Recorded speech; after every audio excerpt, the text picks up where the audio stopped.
Bonjour à tous.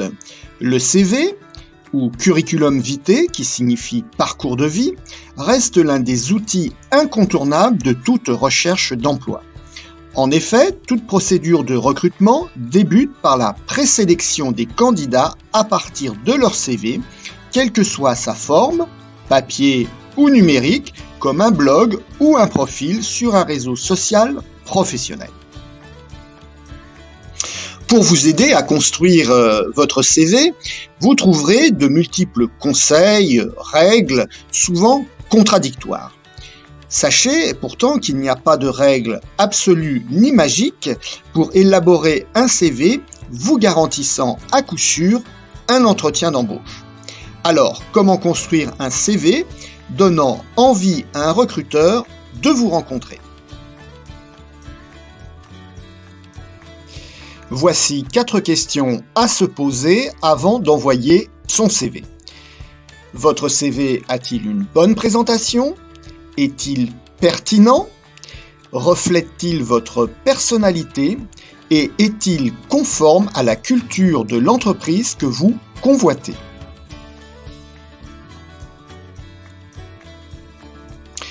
Première question à vous poser. Mon CV est-il attractif ? Donne-t-il envie à un recruteur de vous rencontrer ? En effet, votre CV est votre carte de visite professionnelle qui a pour but d'attirer l'attention d'un recruteur en lui donnant envie de vous rencontrer lors d'un premier entretien.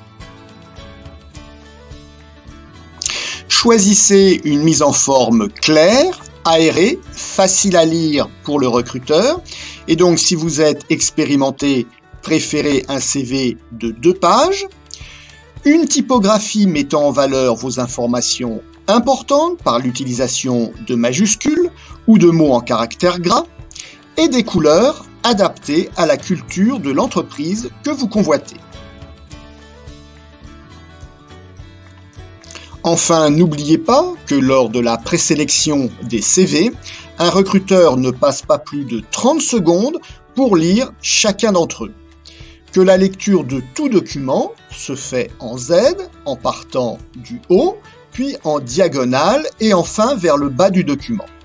Donc, privilégiez vos informations clés en haut de votre CV. Enfin, faut-il mettre son prénom et nom en gros titre en haut du CV ? Ce n'est pas conseillé car une entreprise ne recrute pas un nom, mais d'abord des compétences et une personnalité en lien avec son besoin. De plus, cela peut conduire à une discrimination, vous écartant de la présélection des candidats, car votre nom sera la première information vue par le recruteur. Deuxième question à se poser avant d'envoyer son CV, celle de sa pertinence. Est-ce que votre CV répond à l'objectif que vous poursuivez ?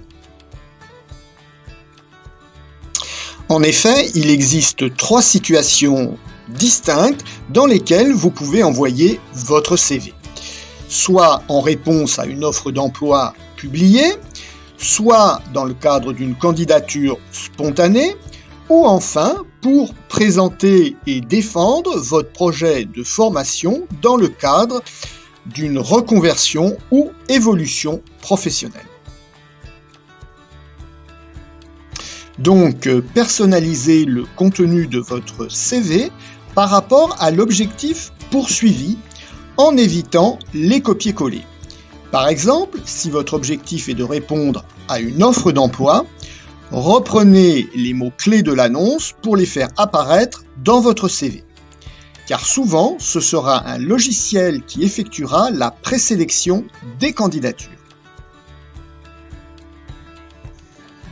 Troisième question à vous poser avant l'envoi de votre CV. Exprime-t-il votre personnalité ? Bref, quelle image renvoie-t-il de vous ? Votre personnalité s'exprime non seulement à travers la forme de votre CV, mais aussi par la mise en valeur de vos savoir-être ou soft skills.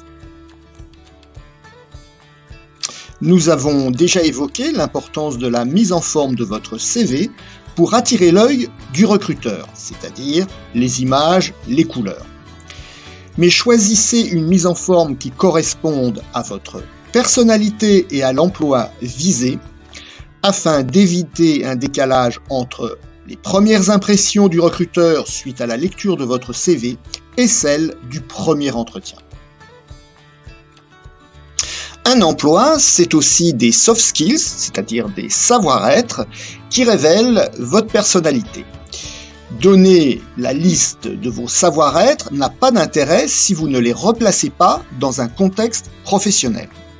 Par exemple, si vous choisissez le leadership, précisez que vous avez managé une équipe projet de 10 personnes pendant 3 ans pour tel résultat.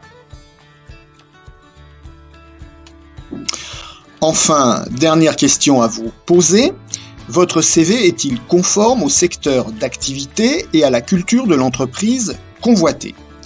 En effet, un emploi, c'est aussi adhérer aux valeurs de votre future entreprise, comme l'expertise, le challenge, l'innovation ou la solidarité, mais c'est aussi une marque, un logo et des codes couleurs. Vous pouvez mentionner l'une des valeurs de l'entreprise à laquelle vous adhérez particulièrement dans une courte phrase d'accroche en haut de votre CV. Cela démontrera votre intérêt pour les valeurs de cette entreprise ainsi que votre curiosité pour cette dernière. Un secteur d'activité ou une entreprise communique aussi par des couleurs spécifiques qui expriment leurs valeurs et émotions. Par exemple, le jaune suggère l'optimisme, l'énergie, la chaleur. Vous pouvez utiliser la couleur du logo de l'entreprise que vous convoitez comme un clin d'œil témoignant de votre intérêt pour cette dernière. Optez pour 3 couleurs maximum en respectant les codes de votre profession, car chaque couleur renvoie à des émotions et sentiments différents. Dans le secteur de l'assurance, de la banque et du juridique, préférez les couleurs neutres comme le noir, le gris, le bleu et les fonds blancs. Pour les secteurs de la communication, du marketing et les métiers créatifs, votre liberté de choix des couleurs est plus importante, elles révéleront votre personnalité. Mais évitez le rouge qui renvoie à la passion ou à la colère et le rose à la séduction. Enfin, pour vous aider à construire votre CV, vous pouvez vous inspirer du modèle européen Europass en allant sur le lien ci-dessous. Pour conclure, avant d'envoyer votre CV, posez-vous 4 questions. Premièrement, sa mise en forme est-elle attractive ? Donne-t-elle envie aux recruteurs de vous rencontrer ? Deuxièmement, est-il pertinent, c'est-à-dire répond-il à l'un des objectifs poursuivis ?